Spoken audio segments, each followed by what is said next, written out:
all jokes aside, guys, obviously we were farming Jabba. We have Kenobi, JML, backbone teams out the butt, every core team, all the auxiliary teams, both Galactic Legend ships.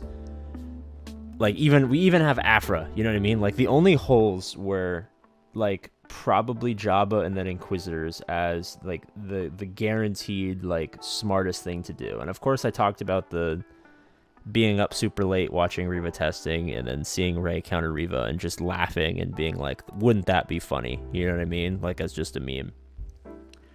But all fucking jokes aside, it's like so obviously she was okay, like on defense mostly. You would never really bring her on offense. She was like okay on defense, but then Star Killer started to beat her once he came out, and then she kind of just was in this weird place where you had to bait out Star Killer and put her on the back wall or just completely waste her on defense, and you can't really do much with her on offense. And then Ben Swolo came out, and she has great flexibility because the OG Galactic Legends work with any light side or dark side. And then Cal Kestis hits the game, and then like a day after, I decide that maybe I should farm Rey instead of Jabba as a meme. You know, I saw a couple of people, and then a few hours later, I saw Arnold talking about it. I don't know. The unaligned force user tag is kind of valuable right now. It's valuable in terms of datacrons. It's valuable in terms of light side and dark side characters. It's valuable in terms of verbiage. Cal Kestis makes it pretty sexy. Like, I'm under no illusions that I am arguing uphill here.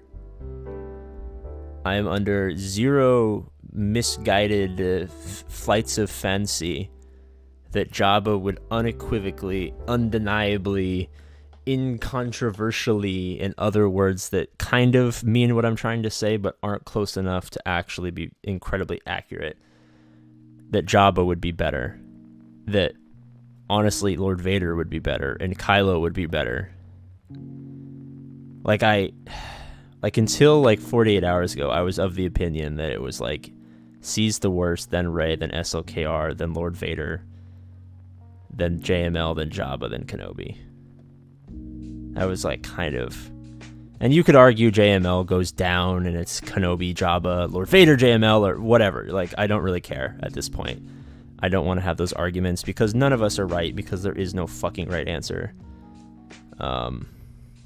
There's so many criteria that, if you sat me down in front of any person who argued any Galactic Legend, even if it was Kenobi, I could tell you I could argue and probably beat them that they're full of shit and that they're wrong, and argue for any Galactic Legend. I don't care. That's how close they are, and how much it doesn't matter, and more realistically matters about what your actual, fucking roster looks like. Like this... The first, fucking 90 characters on your... that matters. The cute little faces here at the top of your roster don't really matter at the end of the day. But going back to Rey, I don't know. I like the trajectory of the unaligned force user tag. I like her flexibility.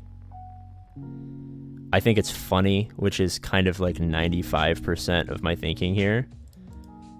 And at the end of the day, like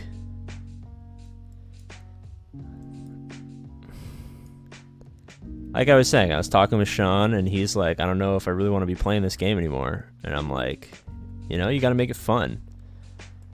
Right? Like this, it's always the argument that I've given against Galactic Legend rushes, even though they've always been atrociously bad.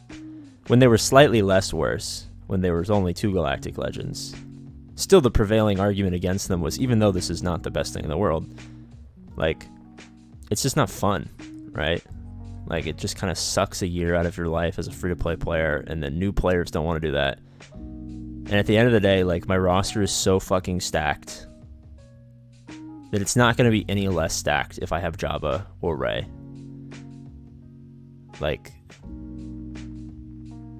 If I could just magically have both of those characters appear on my roster, one or the other, it wouldn't really make a large difference.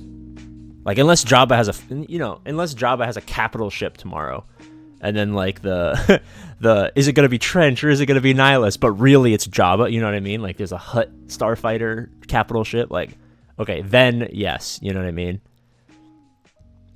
But, you know, after 6 million GP in 3 years of building the perfect roster, like at this point I'm allowed to have fun. I'm allowed to say that, am I slightly worse with Rey than Jabba? Yeah.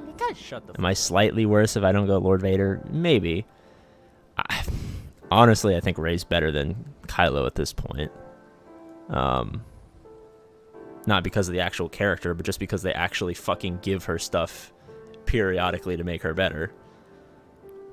Alright, like when we got the leaks about Ben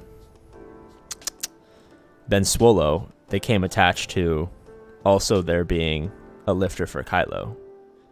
And they've followed through on the Rey lifters. We got Ben Swolo, we're getting Cal Kestis and Aligned Force users.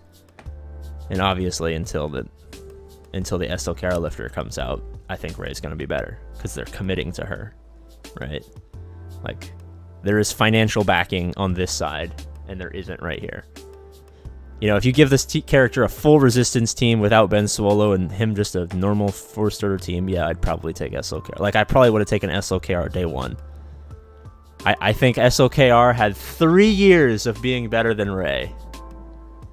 And I think that just kind of ended recently. So, is it smart? Probably not. Is it funny? I think so. Is it going to make me happy? Probably. Do I get to have Relic 9 Rose Tico? That would be awesome.